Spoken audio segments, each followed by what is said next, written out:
Mesdames et messieurs, bonsoir partout. Bonjour, la fastive, vous avez belé, bolanda biso. Merci, Nabino, la confiance. Merci, Nabalandinion. Soyez à vous la parole. L'émission Nabino Zalaka chaque lundi, mercredi et vendredi à partir de 21h, juste rediffusion jeudi à partir de 18h, juste. Merci, Nabino, parce que vous avez belé. Il y a Kolanda biso, Namona Kangotan, ou émission, Banakana, appel, Nabino, Naba message, Nabino. Merci tout ça toujours on a kokoba kosa la mboka na biso webi ke no Congo ezali mboka ya biso nyonso isengeli vérité place ezali to ba vérité bolam place ezali to ba pe bolam place ezo salama lelo vraiment ya ngwana na 4 émission ya bino à vous la parole et permettre ka bino boye babozala informer na temps réel ya ko pesa bino ba information pe ezali cadre auto pesa ba politique ba ko pesa makanishi na bango par rapport ya intérêt ya développement mboka na biso bozalaka ebele na maluku na chango na bibwa na mimoza na mpasa na mbudi maloka banal kitambo selemba ukingabwa yolo komina kini na pesi bandoko nyonso komina Kinshasa parce ngamo pe komina kini kitega plateau wana parce que nous sommes bons vraiment boza ebele bozola na biso femme nanga mobimba et na mobibon guérison na petit frère suka moi na biso suka enoki qui m'appelle artiste na pese vraiment ba mbote place aux ali na hôpital ba bonne guérison na yoke ile ka inshallah eza maladie mon peuple langa yele nango Parce que nous sommes de la bino kabamba tonton ou azali communicateur IDPS salika qui mikolete kozala a na même plateau le toujours communicateur colonel auto brosser moi d'actualité politique le toujours par rapport à humilité à matata pono bobi que matata pono a comme muntu libre na ngai na yo parce que l'Assemblée nationale na Sénat et mutazaika kana bomba mnaza sénateur azobata na sima ba imité na elelo imité matata pono ba longoli yango na ba sénateur na bureau ya Sénat ba longoli yango et matata pono atikali libre au justice ko sala musana ba ko benga même na bureau la police na kwena ye wana na kwenda na matata pono wana sadi popeshi akobenga matata pono asambisa yi parce que les militaires na exact to robe pango toujours le bela là vraiment dinga kina naso la mukie na ota ça moi tourner moko bona tu ko tambola ko ça moi ba recherche ndoto mesana pour le dossier des j'aime laisser aller moi ça trop na mi poser question pourquoi bato nyonso bazala ki la plupart bazaki na ba dossier na justice et bazaki ko bima na facilité bazo bima na facilité bongo ko bima ko zonga na facilité to rolo bango ni laisser aller à des j'aime ou comment l'autre brosser non ba bato brosser non ba actualité wana parce que tout mo changement zo sala na ba mandataire et toujours bato sur la dossier à des j'aime et tout le monde sur le dossier la guerre entre Fifi Masuka na Richard il semblerait que la société civile moko basala qui m'a droit de faire na madame Fifi na là-bas moi guerre moko salama qui n'a confirmé formation c'est pour cela je dis il semblerait toujours faire des formations vraiment parce que guerre raison qu'on continue toujours parce que jusqu'à l'élo et na zo benga garage nani Richard azali nango azana na garage to yebite na garage za la soko tu garage ba yepo ba bongusa mutuka so mutuka bengi e rozo nango ko tambola ezongi na nzela ou bien que garage wana ko tipu ke ba longola ba pine ba longola monteur et pas vertical ka bongo ba tsango na ba brique pour de tokaso to so lango awa na katina plateau oyo ya lelo tonton Kabamba boni santé za malamu ndeko nanga journaliste boni dépêche IDPS wana ezo vivre kaka IDPS ezo vivre kaka na kabuni na président na biso président Jean-Marc Ayi na secrétaire général Augustin Kabouya na ba membre nyonso. Na ba membre nyonso. OK, oui déjà que non ni et chef d'État nous sent qui que non il a souhaité que moi si m'ta remplacer n'est bon quand même vous souhaiter hein. Bon. Biso tozabana tozane lo tokolo baté biso tozabana et loko papa koloba biso tozana pona kolanda kaka. Et aneti maman azali suna ndako te babalelo mona ni mwasi mususu boko ndimba kaka chef nde ayebi ba makambo oyo azosala. OK, chef nde makambo azosala. Parce que le banc là les week-ends et puis sur le bien que on a un discours on a chef état je souhaitais que moi je suis à la wana on me casser je Augustin Kabouya ringo to rejoindre kaka to ça vraiment to rejoindre kaka na ringo mo to rejoindre bozada premier ni wana ba nimi wa combattant UDPS pour ma confiance to rebeta manga na CG Kabouya mpanza wa jour ngo ma pour rebeta mawa ba kare rebeta mawa. Parce que moi chef d'État je souhaitais moi je suis à la wana c'est-à-dire que non si on a qui n'a pas yo za moi mo balo bi que na après chef d'État la yo bon ça n'a pas c'est yo a souhaité. C'est bien so yo za besoin d'un CG na oyelo wa na plateau et sans ko bossa na ngana d'abord on a pesa na no bande ko na ngai les 5G za ki mbotama na nga na moi mo bimbao vraiment na GA vraiment et ça moi na après on tombe ba champagne. Merci beaucoup moi na mboka tozo par rapport à l'actualité wana. Et d'abord, on a besoin d'IDPS. Tout côté de l'actualité. IDPS, ils se préparer à conséquence de l'élection. Et le coup, on a le bacango chaque jour, ceux qui n'ont pas plateau. Biso IDPS, c'est tous prêts. Tous les lois qui toko bangate. Les lois, ceux qui ont lobby élection, lobby token d'une élection. Tous les gens à quoi bang sa bisote. Tous les capables d'une élection à lobby. Entre Dieu et Salama, supposons que non, et Dieu Salami, Martin Fayoulou, Mouzitou, INC, FCC, Moïse Katoum, Dieu a ceux qui supposons Salami.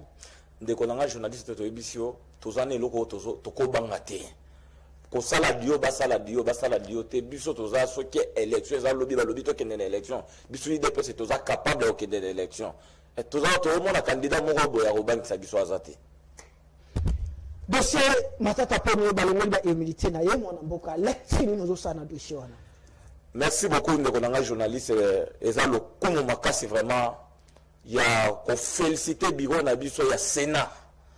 le kumu ezonga na Sénat. Tant que tu as dit que lobby,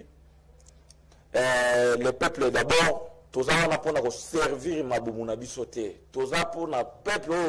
tant que tu as entre parlement na Sénat, baza ba représenter le peuple. Yango to pesi le kumu makasi na président Batsi. On vraiment yoki coller la peuple. Le long de konanga matata mponya community nga. A community ngai mwena ni musala bigo Sénat esali musala nango kitoko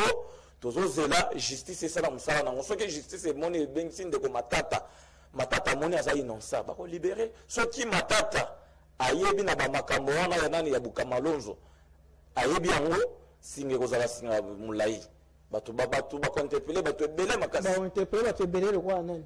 bon bato nyonso baninga na justice te par rapport à la justice comment yo ko ba ke ba interpeller batu belé bon tozo kango na zone bango parce que makambo ya Bukamalonzo ezaka likambo ya mutu moko te ba ko interpeller batu belé tozaka na plateau na kozonga sur na plateau totika justice mais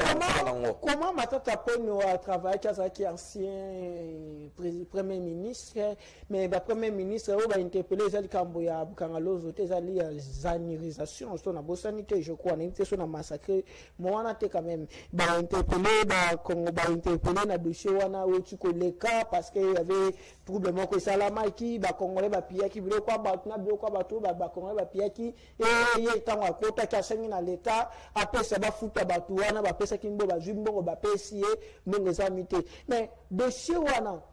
dossier à Calais c'est à Calais quand même mais le premier ministre nyonso ba otu koleka comment bazo kozong sa bango na dossier à Calais kaka toujours matata pour les acharnements te bazo lukatera ke ba écarté na 2023 te ndonanga journaliste lelo bokomaka awa acharnement ya nini ndeko matata mponyo ndenga za bongo totika nano justice sala musala nango biso na ndenge toza na plateau biso tokobandaka kopesa ba point de vue na biso acharnement ya nini totika nde justice esala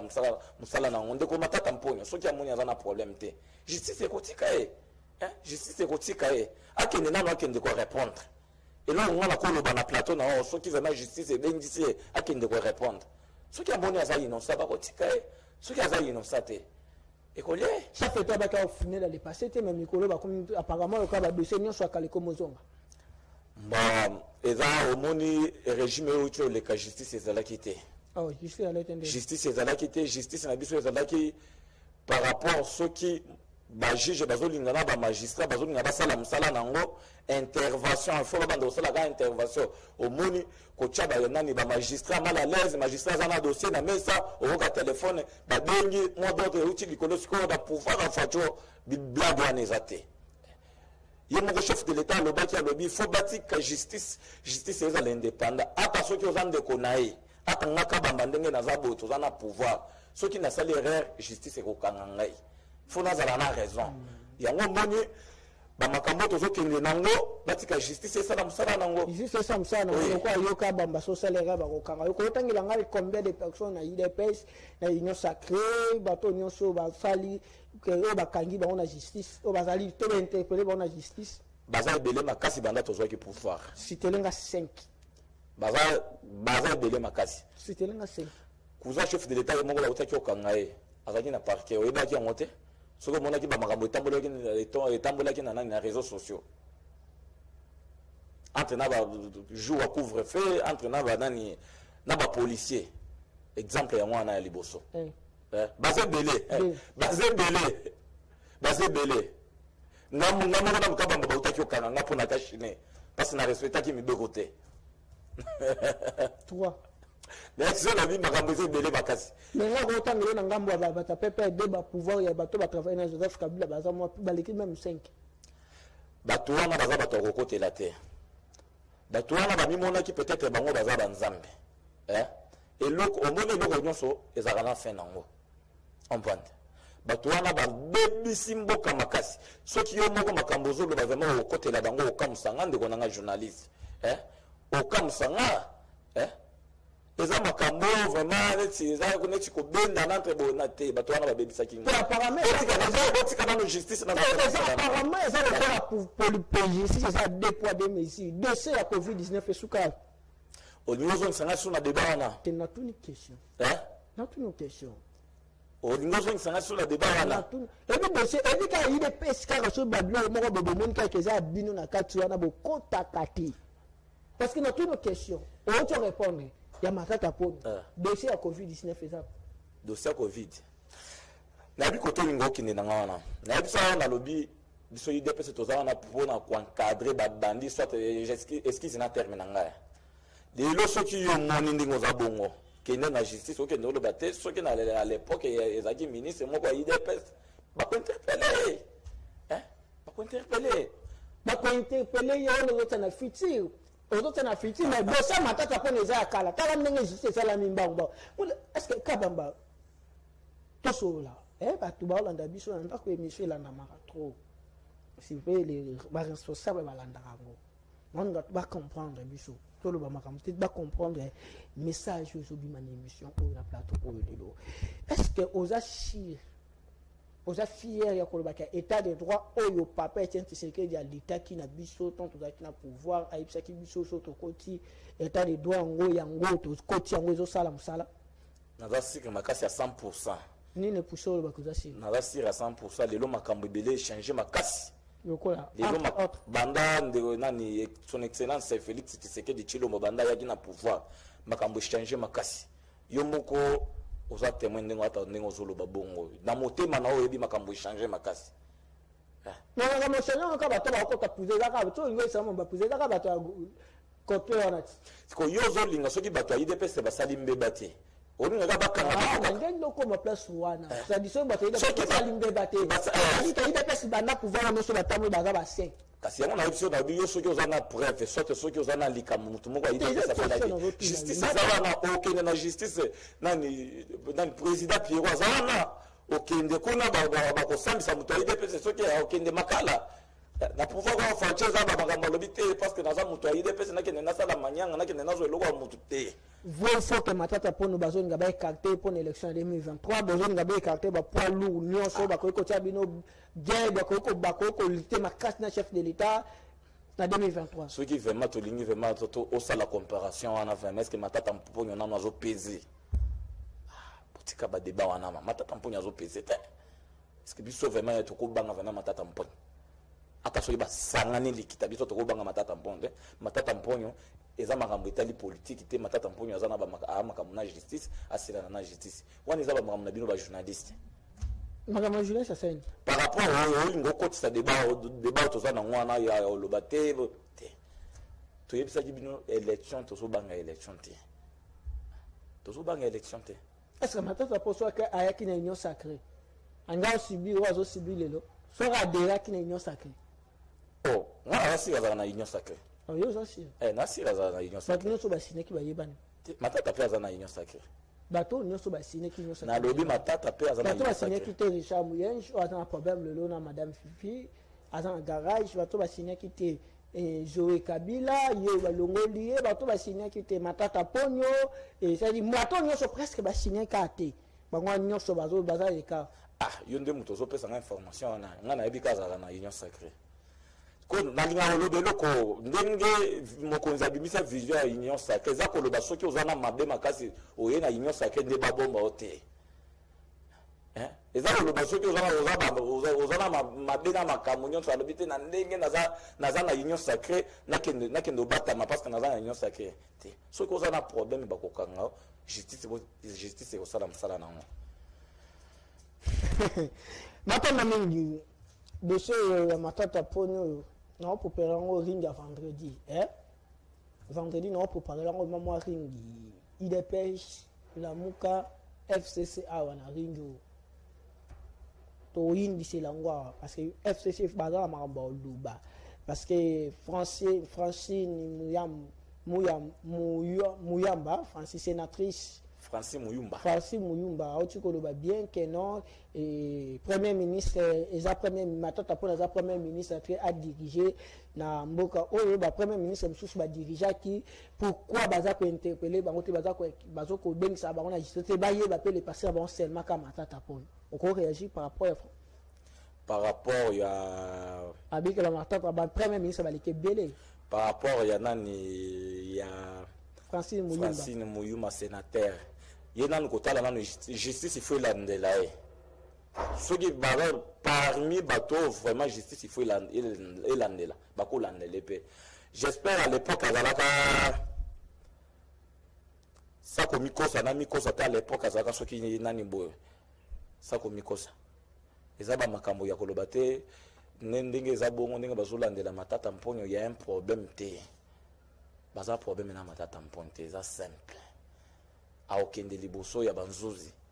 basambisi soki bamoni aza na innocent eza no moko simple eza makambo ebanda koleka na ba TV koma neti débat bona bochela ngwe koma sujet eza simple c'est bon amo papa ya loi aseniza promulguer chef de l'état. Merci beaucoup par rapport à makambo ya loi na yanani ya seni to féliciter makasi na ba député to féliciter makasi to pesi vraiment le sako ba lobaka le sako pa ba député na ba sénateur par rapport à loi wana côté kuna esili to komozela kaka bato nani bato société civile ndenge po basala nani po composition ndenge sala makuna basala dans composition dossier ya DG non mboka to fanda na kimia pourquoi na bimisi le dossier à DG na obaki na émission oyo na ba arme lourd to kota partout tant yaka to lekaka boza recourant to leka et bato pe bazaka na ba frontière bato bazaka na ba bureau na bino to ba dossier ba document mambo ezali dossier DG non mboka nangi to fanda na dossier DG mki ozali moko IDPS l'ex union sala na DG il y a Joseph Kabila chef de l'État Joseph Kabila DG il y a il y a chef de l'État Félix Antoine Tshisekedi l'ex union sala par rapport à merci beaucoup na kolinga okota na muzindo makasité changement eza makasi na DGM. Les lois qui ont parlé de DGM, il y a Félix. Par rapport il y a Félix, il y a deuxième, il y a Kabila. Différence c'est ça makasi. Les lois DGM on a bazabatu ya obete la mabuko makasi cause on a bango confiance. Parce que les lois DGM ils ont travaillé musala makasi. Ils ont travaillé musala makasi. Les lois bato bazaki ben intouchable. Na so nsona nukana sima. Bato bazaki non ba intouchable les lois. DG mezo salam sala nango ozala nani DG mezo salam sala nango tozo ngala à l'époque nani bauti azol alinga voyager nani mabunda bato DG appelle ça qui est kanga qui est le tout puissant Jeannette Kabila Chadar et le tout puissant Chadar DG mka ezo salam sala botika DGM ezo salam sala kitoko lelo soki otali vraiment nata na ba frontière par rapport il y a DGM otozaki nango liboso différence eza makasi comprendre totika ba critique yango eloko nga na lobaka na lobi ngaka ba mandenge na zaboye na kote la kamutu te soki ozo sala musala kitoko ngai kabamba na kobetelo maboko soki ozaka na vision chef de l'état na kobetelo maboko soki na mono tengami oza na vision chef de l'état te ngaka bamba na kobalukelo déjà DGM wana vraiment maboko pona ya azosala musala azosala musala. Comment le même problème bato bazalaka na ba problème na justice na biso bazobima na frontière na facilité neti bato nini aux au courant et entre autres il semblerait John Numbi d'Abima Libanda il semblerait aussi premier nani ancien aner azape Libanda il semblerait que aza Libanda tenga nazana info wana te otuninga makambo ya DGM otuninga nde makambo ya DGM ke zela na bandela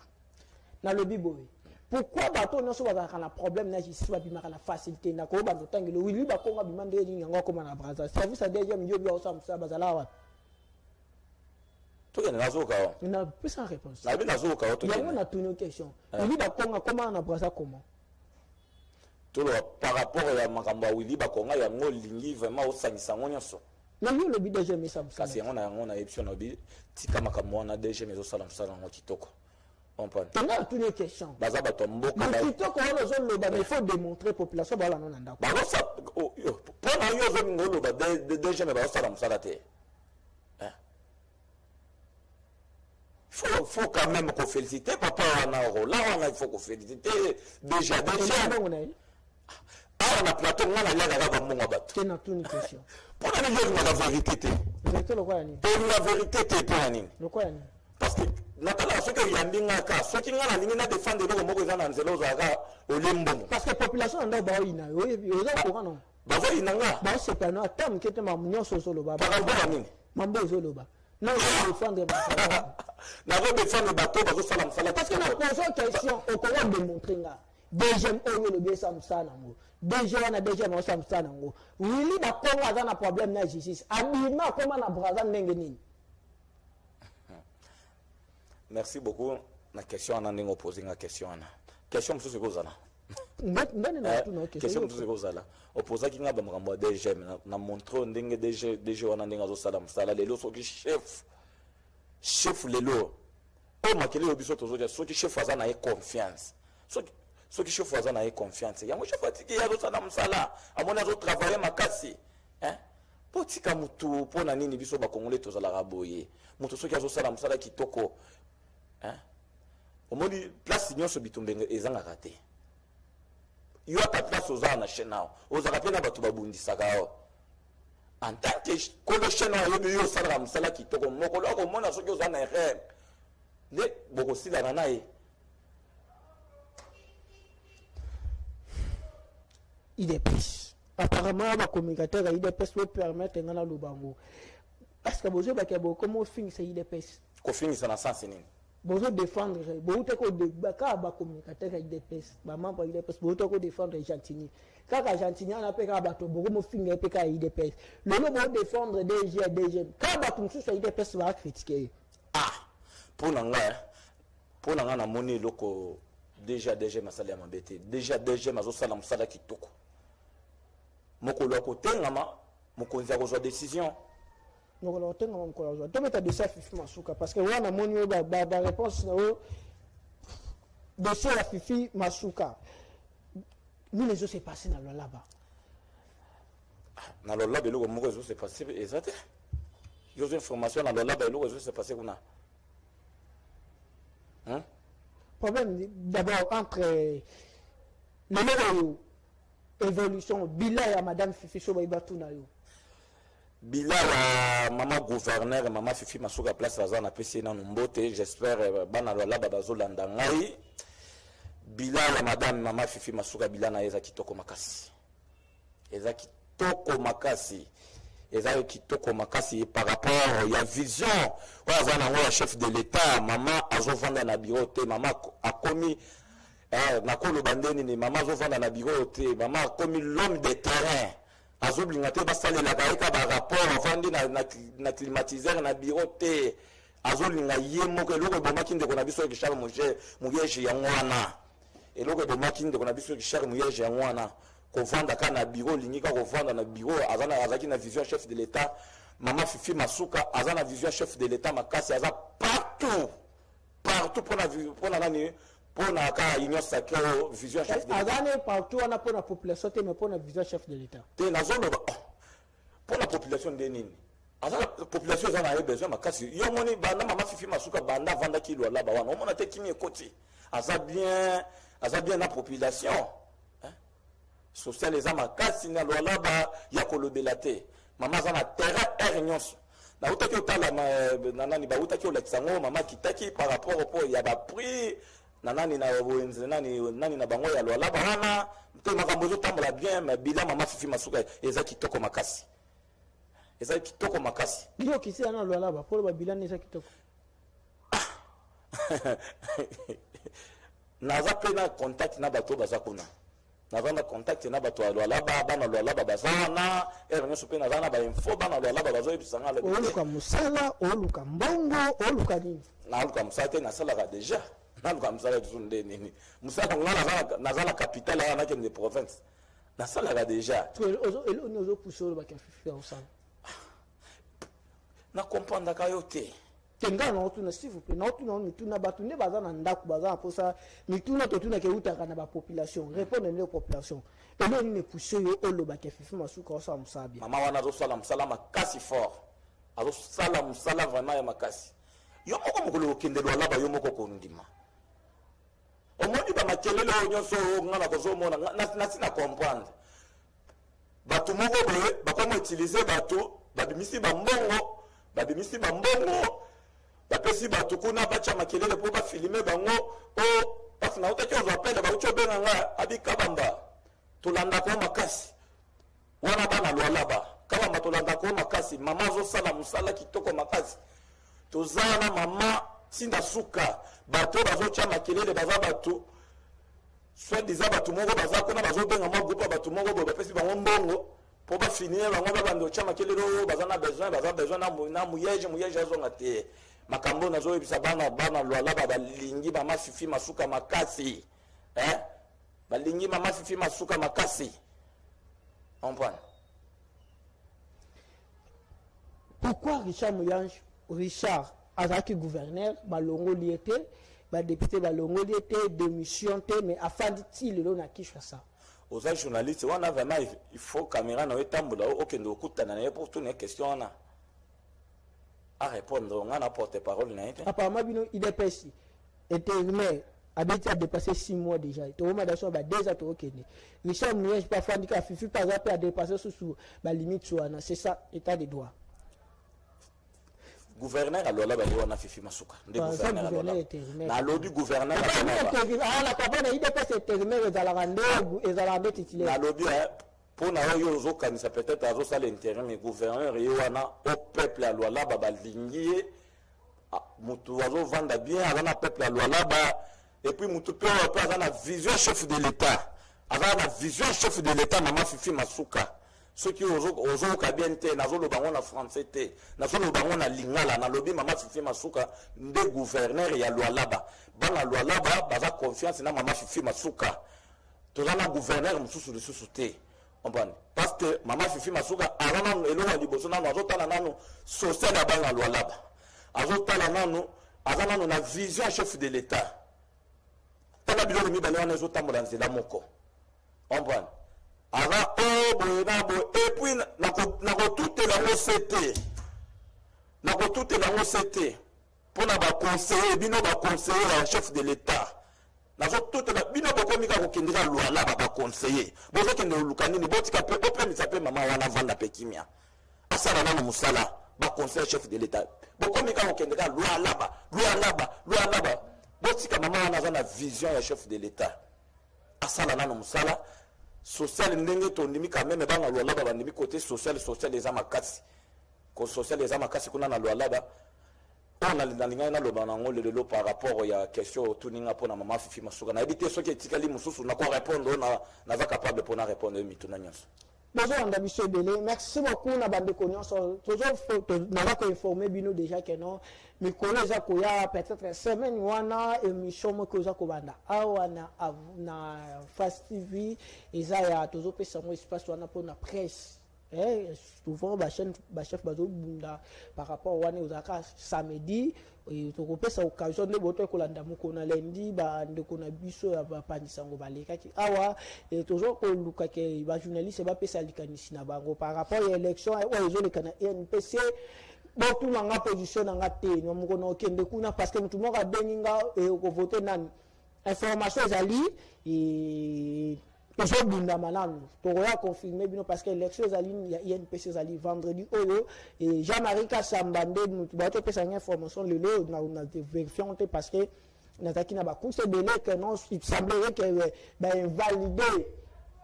ba candidature ya ba d'autres candidats Jean-Marie Kassambati kali yemoko. Na ko ko loba boy côté la presse congolaise. Photo ba bande ko na ngai ba journaliste. To yebani to yeba réalité na biso ezalaka. Muto olinga kokende ko voter à la journaliste muto bozo tozo peut savoir à la d'abord loka liboso to ta ran carnet d'adresse parce que ba journaliste na mona un maître avocat pour que les locaux ba bénir na justice et c'est là que nous avons autorisation na barreau mais journaliste policier avoir capable de bimisa mais de juger devant journaliste. Il y a une presse, à longueur de presse, journal policier, dans la classe où journaliste a tant sur à qui au contact que le bic a qui nous compte comme ça, cela a grade fois peut-être à 5. C'est du photo comme tout pour passer à poste, pour passer à bongawana, à la capable de défendre Bissou, bah quand on journaliste, bah tout le monde a postulé, on a tout le monde a bango défendre. Ozaba tusu wato bakanyo toke na ipe crime bobenga general kasongo bobenga boto mona ka mutu moko te bakangi mukebai bakangi nani bakangi to mona ka batuana te lelo o ko mika ka no bo bando ko na ngai boka te parce que bozaki na promotion moko boka te parce que bobenga na ka bosolulaka mais boka la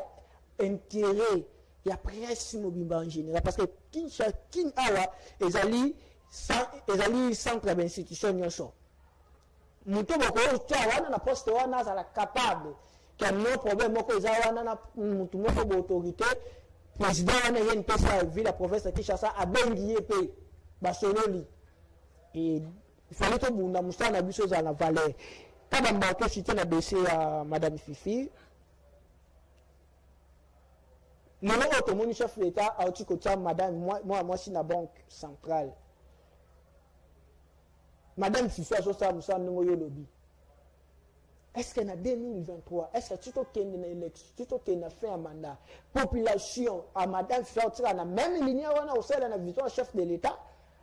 Nous avons ça là parce que quand chef d'État mon a qui a tout ça là. Parce que mon chef d'État peut ça ben là j'ai pas Janine Mabunda et début ingo ba que non premier bandeli chef d'État mon que Janine Mabunda ça là mais na suka nango to mon ngi suka ki o pesa bongo te suka bongo te. Merci beaucoup. Quand on compare Janine Mabunda na mama Fifi Masuka te. Janine Mabunda yomoko ucholo bangwa chef vraiment alaki azo féliciter makasi par rapport à msala na ye monde ayaki komi bebisela abaza neti mpuku azo li azo fula o mama azo sala msala kitoko makasi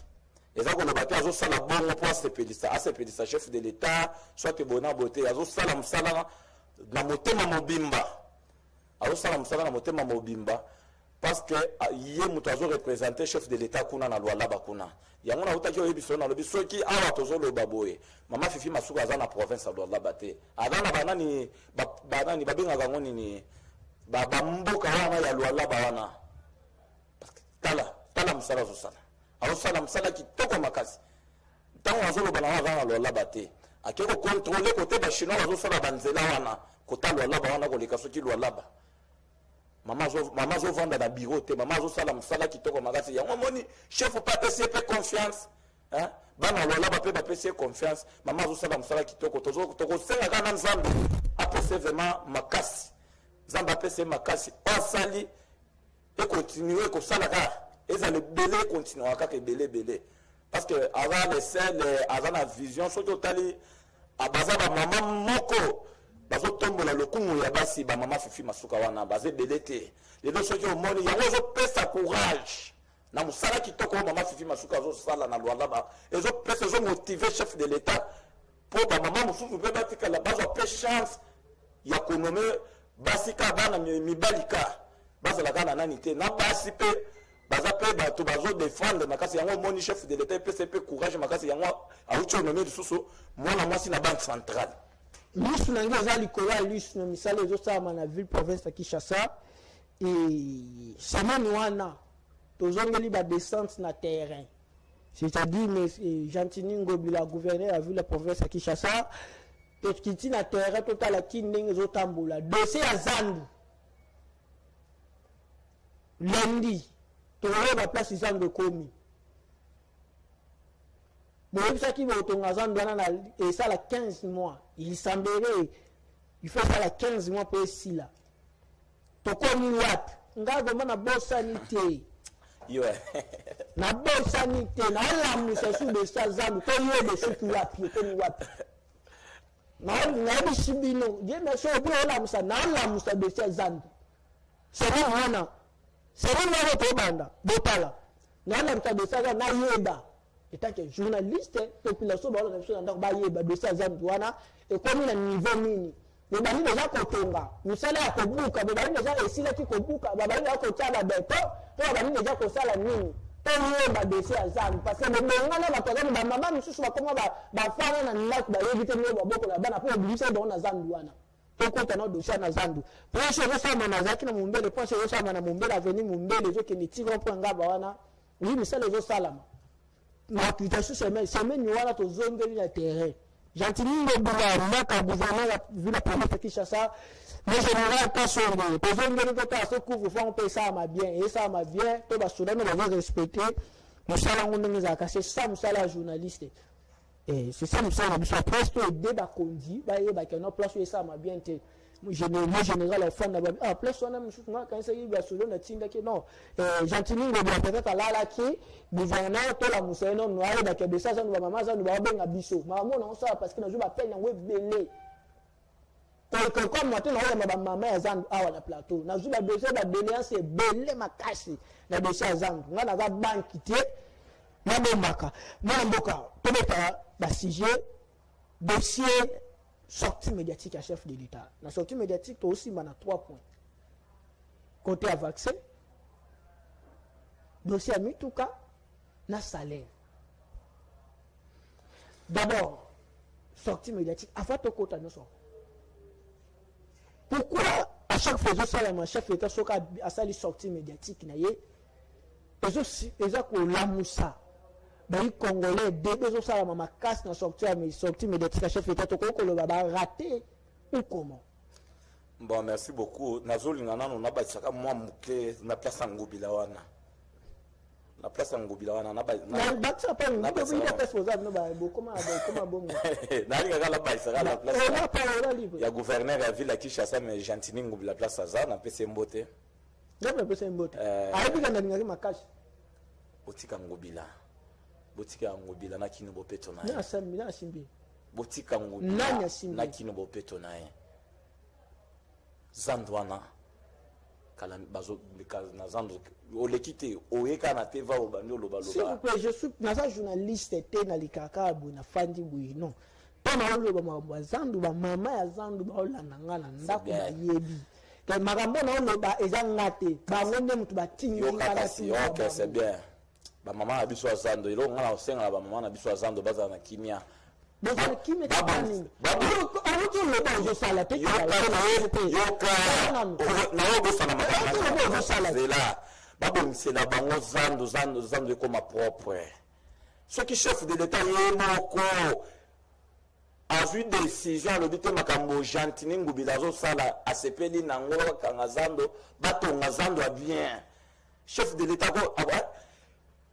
yongo na kozwaka intervention bongo akotala makambo wana chef de l'état s'est déplacé mpona makambo ya zando akende amimonela zando s'est déplacé mpona mambo ya zando soki toza ake na zando chef de l'état ake na zando chef de l'état ye moko akama alobi non chef de l'état ye moko alobi ake yango alobi makambo amoni na zando non mais ce gouverneur Gentini Ngubila azwaki décision bien ya kokanga zando parce que zando ezalaki salite makasi faut batongela biso zando moko ya bien on comprend batongela biso zando moko ya bien puis monsieur Gentini Ngubila aosala mosala quand même omoni quand même par rapport ya nani kino bopeto oui kino bopeto par rapport salama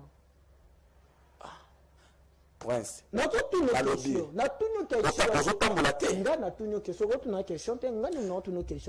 beaucoup nalobi merci beaucoup na bagourmestre na gourmestre na ngai ya lingwala gourmestre na ngai ya lingwala lelo vraiment banda basispandaki baninga na bango bagourmestre balamuki sikoyo bakoma okombola tibutu kote kuna na sepeli makasi makambo nyonso ezaka ngubila bando sala ba makambo place oza yo pe sala na ndenge nao kolinga ozelaka parce que bango nde bazofinisa Gentini Ngubila bagourmestre wana ko betelanga dossier ya sortie médiatique chef de l'état sortie ya chef de l'état par rapport à voyage au lobby sortie médiatique à chef de l'état d'abord pourquoi sortir na yezo système ba réaction ba te belé boy ba so contredire ba réaction de local lobby makambo vaccin il y a qui vaccin te mais surtout que d'autres personnes ba jouer vaccin salaire na ye aye bien ngote yo peut salaire noté kasi makambo chef de l'état lobby makambo solo alobi makambo solo aye ba salaire na été alobi kango solo olinganga na commenter nini ye moko chef ye moko alobi ayeba salaire na été na oloba nini ebima ya mlo chef ye moko alobi makambo moko eza normal alobi makambo moko aboyi pona débat wana esala mabona boye alobi vérité ayebi salaire na été na lobi et puis eloko na koloba na bandeko na biso bakongole na biso tosepelaka tozwa président moko boye aza na bolingo ya mboka oyo tozala fiere toza na président oyo aza na bolingo ya mboka oyo président oyo azolala mpasi lelo na oyebisaki yo nde nini chef de l'état azwaka décision na este kuna oyoka lisusu makelele na este kuna oyoka lisusu makelele na kosenga na bakongole bapesa mokonzi bakani ndenge bazala confiance na chef de l'état bazala confiance na chef de l'état bazala na confiance bato ya mitema mabe oyo balingi kongo te bandoki oyo balingi kongo te nde ozomona bakoma lelo soki bamoni bajournaliste boye bazwi mwa kanyaka bapesi journaliste kedekana batikala bajournaliste bono mo mpe na ide zelanga te quand même bono mo mpe bamenasa bajournaliste bazalaka menase pa zela na sisa oloba nga nde mutu na maloba te bakoma lelo bapoliticien bakoma lelo bamoni journaliste boye azalaka na nani boye na boye ifo abenga ye epui eloko na koloba mais c'est nani Pierrot atalaka makambo oloba na tv Pierrot na nani ndeko na journaliste Pierrot soki luwaka soki nani atalaka makambo ya koloba na tv Félix aza moninga na ete bamakambo bino bozosala oyo na ntango ya Kabila c'est la même presse où on a travaillé dans Moussala, na carte, na activité, même na même TVP, c'est la même presse où on accompagner les presse dans l'opposition quand même. Mais autant comme on a Makambazo, nous comprenons confondre la vérité, la critiquer. Les journalistes sont à la vérité. Nous, on sait pas, non? Si on sort à Makambo, nous sommes d'accord, c'est pas, non? Tant que les choses que journaliste à l'objet, bon, parce que vous condamnez journaliste. Pourquoi vous dites journaliste, vous condamnez les journalistes en otage? Biso to kanyi ba journaliste na otage te. Avant na le ba ya on a fait la gana dans la race qui avant le balikambo, l'homme de terrain qui taga na terrain, autant on bien information za nango. Ezaka information za na mutu kaka o lukina za information te. On est à la TV, au bando le baba n'importe quoi. Parce que yo, aux Aragas, na plateau, avant de la TV, au Kendagaba Chamo, au Kendagaba Kimbase, pose information. Journaliste à Zarabongo. On peut cette information, il y a bien parce que Batou Bazon a habité sur la TV. Batou Bazon a posé tout ça, Batou Moussou, Bayebi Makambo, et les autres, les Katia, Bimika, Moussara, n'a pas autant à féliciter. Information, sur notre zone, on a pouvoir, on a bien nommé les athées, courir, à passer, lui, pesant au matin. Batou Moussou va informer, on a pu savoir l'information. On a pour les bossons, pour la Mituka, le bien de Mituka, Mituka. Nani Assemblée nationale balobi que Mituka wana ezali à crédit bato mususu balobi ezali frais de fonctionnement chef d'état lobi Mituka wana ezali mbongo ekobima na kesi ya Assemblée nationale siko toko ndimela nani to ndimela bato balobi Mituka wana ezali do ya chef de l'état toko ndimela chef d'état ndenga lobi que Mituka wana ezali mbongo ekobima sauti na kesi ya Assemblée nationale to ndimela nani yo pesa biso ko population na ndako bato la yeba ndimela nani. C'est bien. Nazoli na place vraiment bandeko nanga o baza na bandako bazolanda biso bayoka ngo bien parce que na yo loko ngo pesi polémique makasi bato bazolobela ngo makasi point liboso chef de l'état a pesi ba député Mitukate a pesi ba député Mitukate nazoli na ba mama na ba leki na ba yaya o baza na bandako bayoko information chef de l'état tikala ko pesa ba député Mitukate en assemblée nationale bakei anani peut-être na bango ba huta ki osala nani pour de presse bango moko OK bakei kozwa mbongo na banque moko privé basombi Mituka wana basombi Mituka wana tango bakopesa ba député ezaneti bazopesa bango ofele te bakobando kata bango mbongo na salaire na bango mbongo bafutaka bango bakobando kata bango mbongo les mecs ont ba député mususu idée wana vraiment président Mbosso ba sali bureau mobimba na idée wana fallait na pour na félicité yango za idée moko bien alors ça ba député bango do yoka donté quand le gouvernement européen ça monte pas idée a pesa bango yo ça bango donté parce que la kolingana félicité na le président Mbosso na président Jean-Marc na bureau mobimba na kolingana félicité bango makasi lelo nga nazovanda na quartier nga nazovanda place nazovanda na kopesa adresse na ngate na TV na za député moko na cité comment na été député wana na Mutuka te akenda ka plénière na moto ni ne salia za Mutuka te sur taza na be molima na salaire il faut comprendre baza ba député na ba député mususu ba ucho kota moyo zate baza na na moyo na te mando ba fa na so ba na ba député na ba koti Mutuka ba mi sala zilota na ko lingo comparer ndenge boshaba yazana mbongo ndenge nemi yazana mbongo ba député mususu wana pe bazana mbongo wana te bazotambola na bango un député ala moto ya lokumu bazana si balobeli ya pep yango biro assemblée nationale etalaki balobi te fo bapesa yango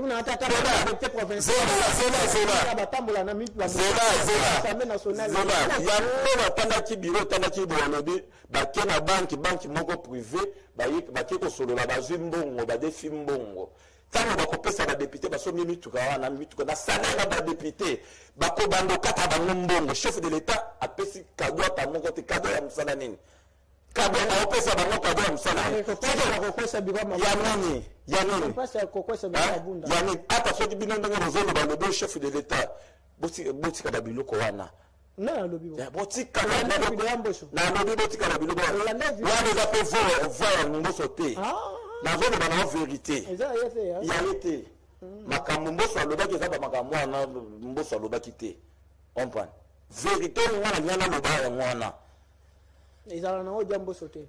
Wana odia wana eza mboso te. Lelo pe ngande pe ba boye ba ko ba lusape mungongo na ngava na ngape mususu ba yo ebite monde evoluer makasi bazona bavo msuta mekaya bavo mituka yo ebate monde evoluer makasi kana desha ba ya mituka ndemo monde evoluer makasi kana mituka na linga plateau na ngai vraiment bandeko na ngaba na banda ko vraiment balanda nga vraiment makasi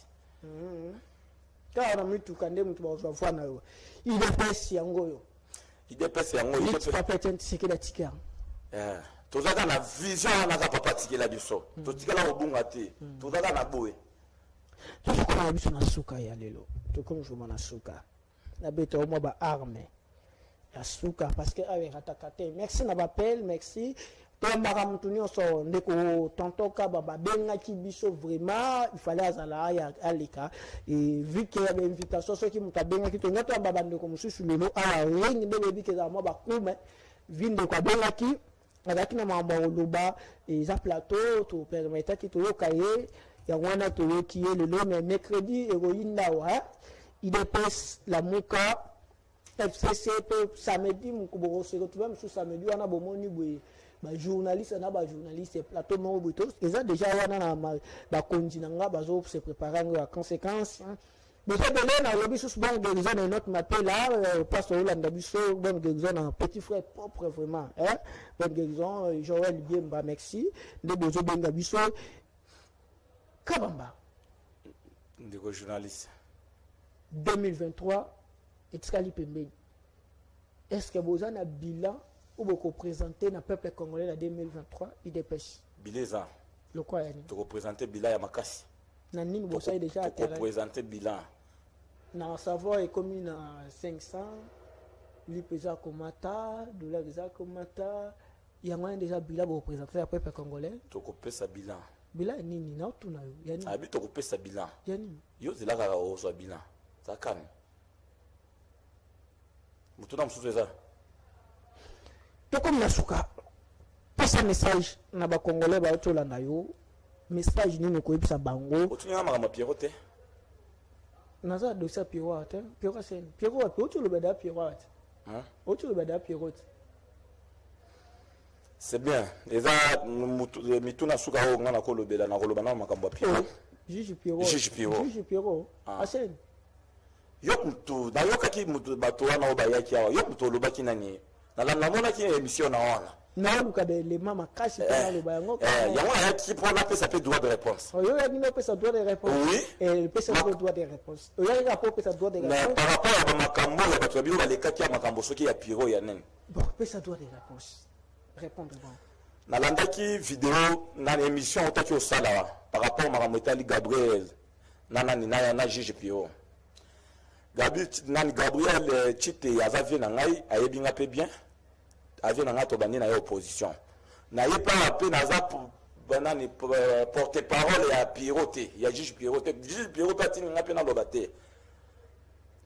eloko nango ezala na eloko nango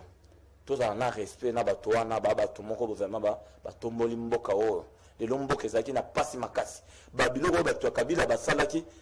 biso bato ya UDPS totika babiloko wana na maîtrisant moi muke lisolo émission salaki wana na olinga siko na lobelo vérité eza boye vie na ngai nani Gabriel Chite ya akendaki kodefa mbongo oka na mona loba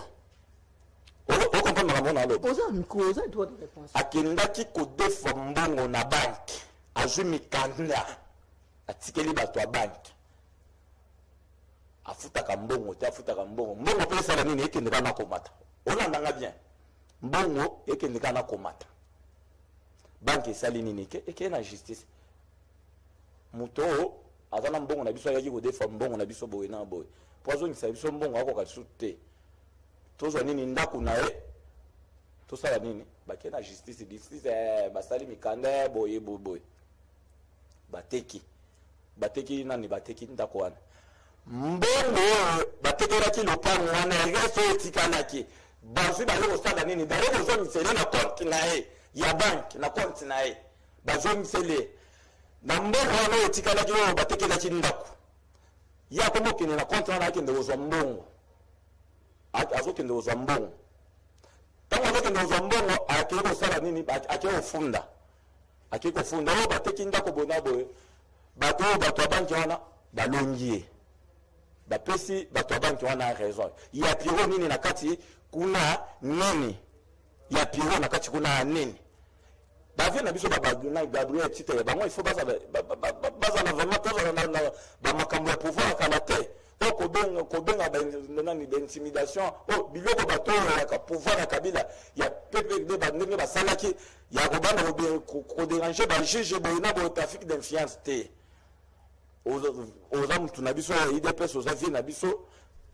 biloko wana biso na IDPS tolinyango te vérité na nyana loba yango wana ya juge Pierrot nini na kati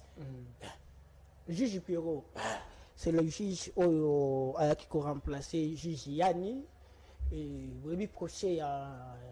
Monsieur Vital Kamerhe c'est le juge Pierrot oyo condamnaki oyo azalaki wana par rapport à zaki président juge oyo azalaki wana procès wana c'est-à-dire na pour bande quoi comprendre facile ce moto a condamnaki na Vital Kamerhe na 20 ans de prison c'est wana juge Pierrot na pêché mbote et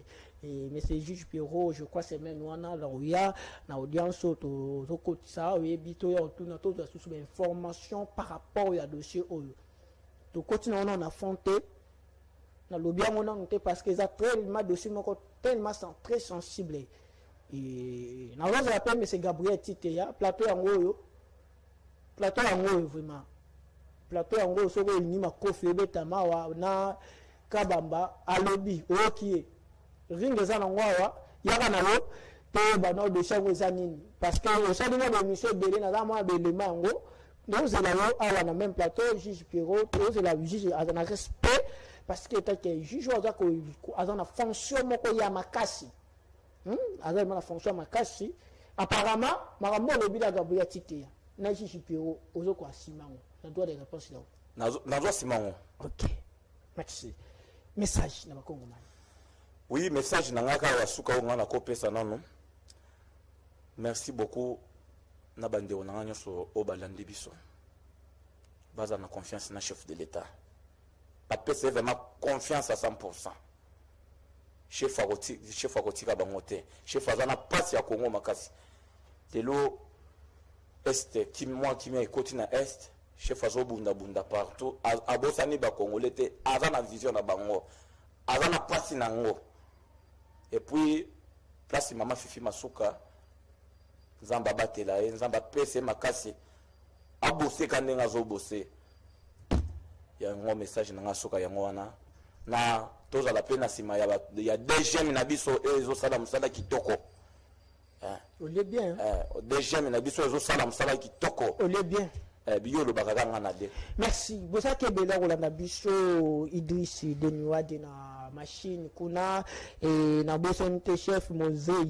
toujours na sima caméra équipe mobimba ya technique na pesi madame Naomi Madiambwana muto azolanda biso siko 565 merci na sine non parce que ozolanda biso na pesi vraiment mbote siko zali na pesi batunyo so balanda ka émission za ana ofunga mande kwa bengaki ala koleka ala kolobela par rapport à makambo susu banda ko ayokaki ça fait droit de réponse bazala qui toujours wana et mercredi vendredi vont se préparer parce que IDPS Lamuka FCC na même plateau oyo merci beaucoup rendez-vous vendredi même 21h juste merci beaucoup.